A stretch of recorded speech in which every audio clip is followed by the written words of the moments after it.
Good morning. ഇന്ന് നമ്മളൊരു പനീർ കറിയാണ് ഉണ്ടാക്കുന്നത്.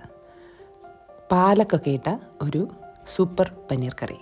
കുട്ടികൾക്കും മുതിർന്നവർക്കും ഒരുപോലെ ഇഷ്ടപ്പെടുന്ന നല്ല രുചിയുള്ളൊരു പനീർ കറി. ഒരു പാനിൽ എണ്ണ ചൂടാക്കി അതിലേക്ക് ഏലക്ക, ഗ്രാമ്പു, പട്ട, സാദാ ജീരകം, പെരിഞ്ജീരകം ഇതെല്ലാം ഒന്നിട്ട് അതൊന്ന് ചൂടാക്കിയെടുക്കണം. സാധാരണ ജീരകം നമ്മൾ ഇതിലൊന്നും ഇടാറില്ല, പക്ഷേ ഇതൊരു നോർത്ത് ഇന്ത്യൻ ഡിഷ് ആയതുകൊണ്ട് നമ്മൾ സാധാരണ ജീരകവും ഇടുന്നുണ്ട്. അത് കഴിഞ്ഞ് ഇഞ്ചി, വെളുത്തുള്ളി. നമ്മൾ ഇന്ത്യൻ റെസിപ്പീസിലൊക്കെ പൊതുവെ ഇഞ്ചി എത്രയാണോ അതിനെ കഴിഞ്ഞ് കുറച്ച് കൂടുതൽ വെളുത്തുള്ളി ചേർക്കാറുണ്ട്. അതൊന്ന് ശ്രദ്ധിച്ചോണം. അളവുകളൊക്കെ കൃത്യമായിട്ട് ഞാൻ സ്ക്രീനിൽ കൊടുക്കുന്നുണ്ട്. ഇനി അതൊന്ന് ഇളക്കി അതിൻ്റെ പച്ചമണം മാറുമ്പോഴേക്കും നീളത്തിലരിഞ്ഞ സവോള അത് ചേർത്ത് ഒന്ന് ഇളക്കിയെടുക്കണം. നമ്മുടെ ചിക്കൻ കറിക്കൊക്കെ നമ്മൾ വഴറ്റുന്ന പോലെ അങ്ങനെ ബ്രൗൺ ആവുന്നിടം വരെ ഒന്നും വഴറ്റേണ്ട ആവശ്യമില്ല. ഒന്നൊന്ന് ട്രാൻസ്ലൻ്റ് ആയാൽ മാത്രം മതിയാവും.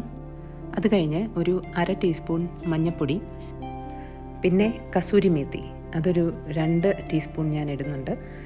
നോർത്ത് ഇന്ത്യൻ വിഭവങ്ങളിൽ ജീരകം പോലെ തന്നെ കസൂരി മേത്തിയും അതിനൊരു വേറിട്ടൊരു രുചി തരുന്നതാണ്.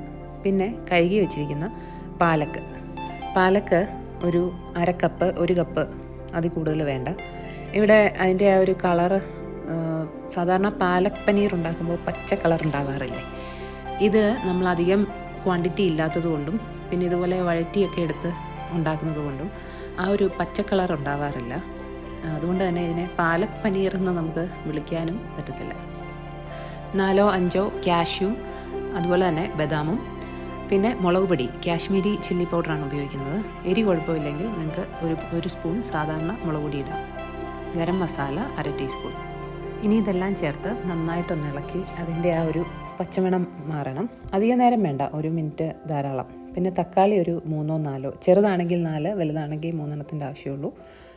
അതും ഒന്ന് ചേർത്ത് ഇളക്കി ഇനി അതൊന്ന് അടച്ച് വേവിക്കുകയാണ് ചെയ്യുന്നത്. ഒരു 4-5 മിനിറ്റ് നമ്മളിങ്ങനെ ഒന്ന് അടച്ച് വേവിച്ചെടുക്കുമ്പോഴേക്കും അത് തക്കാളിയൊക്കെ നന്നായിട്ട് വെന്തിട്ടുണ്ടാവും.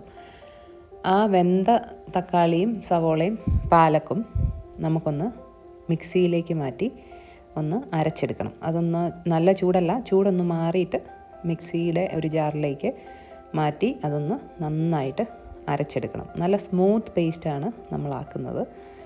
അത് അരച്ചിട്ട് നമ്മളുണ്ടാക്കിയ ആ പാത്രത്തിലേക്ക് തന്നെ നമ്മൾ തിരിച്ച് ഒഴിച്ച് ആവശ്യത്തിന് വെള്ളവും കൂടെ ഒഴിക്കണം. ഇപ്പോൾ അതൊരു നല്ല തിക്ക് ഗ്രേവിയാണ്. അപ്പോൾ അതിലേക്ക് ആ മിക്സി ഒന്ന് കഴുകി കുറച്ച് വെള്ളവും കൂടെ, ചൂടുവെള്ളം കേട്ടോ, മിക്സിയിൽ ഒഴിക്കുന്നതും ചൂടുവെള്ളം തന്നെയാണ്.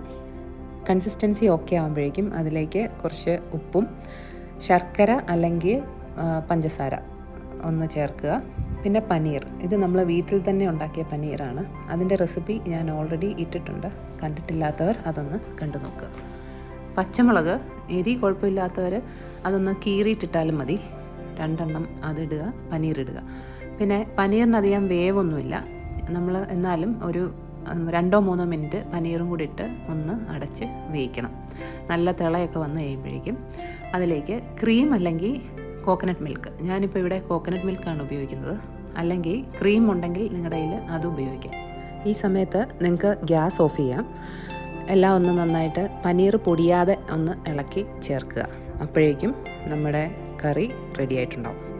നമ്മുടെ നാട്ടിലൊക്കെ പനീർ അങ്ങനെ അധികം ഉപയോഗിക്കാത്തത് കൊണ്ട് നമുക്കൊരു മടിയാണ് ഇത് ഉണ്ടാക്കാൻ. പക്ഷേ ഇത് ഒരു പ്രാവശ്യം നിങ്ങൾ ഉണ്ടാക്കിയിട്ടുണ്ടെങ്കിൽ നമുക്ക് മനസ്സിലാവും ഇത് ഉണ്ടാക്കാൻ വളരെ എളുപ്പമാണ്. കുട്ടികൾക്ക് സ്കൂളിൽ കൊടുത്തു വിടാനും പിന്നെ ഡിന്നറിന് ഒരു സ്പെഷ്യൽ സൈഡ് ഡിഷായിട്ടും ഉണ്ടാക്കാനൊക്കെ പറ്റിയൊരു വിഭവം. ഒരിക്കൽ ട്രൈ ചെയ്താൽ വീണ്ടും വീണ്ടും ഉണ്ടാക്കി കഴിക്കാൻ തോന്നുന്ന ഒരു പനീർ കറി. ഉണ്ടാക്കി നോക്കിയിട്ട് അഭിപ്രായങ്ങൾ അറിയിക്കുമല്ലോ. With love, Meethu Madhuraj.